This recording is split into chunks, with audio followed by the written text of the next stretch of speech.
The Guam Police Department may not have any rules or regulations on body cameras, but Officer John Edwards testified today why he was wearing one the morning he responded to the scene where fellow officer Elbert Piolo was allegedly murdered.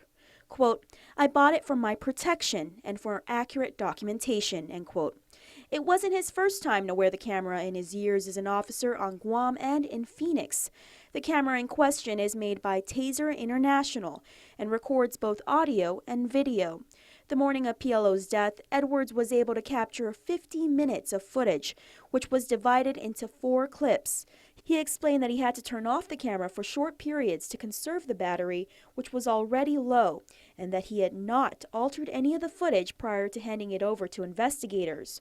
As we've been reporting, defense alleges Torre was never advised his Miranda rights.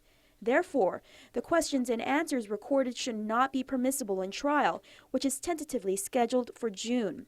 Defense claims that officers, including Edwards, are seen in the footage putting their hands on Torre's shoulders, but prosecution argues they were merely comforting him, not arresting him. Edwards asserts Torre was so heavily intoxicated he needed to assist his fellow officer and said, quote, "I used my hands to keep him up," end quote. Of the 8 officers from the Dededo precinct who responded to the scene, Edwards says he wasn't assigned to interview Torre, but did it because he was closest.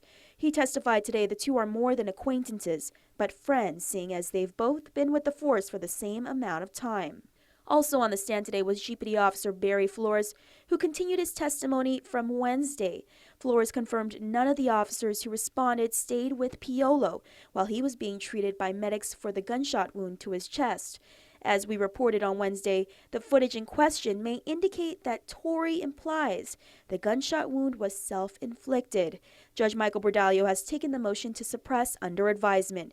The next scheduled hearing will be on April 11. Reporting for Guam's News Network, I'm Crystal Paco.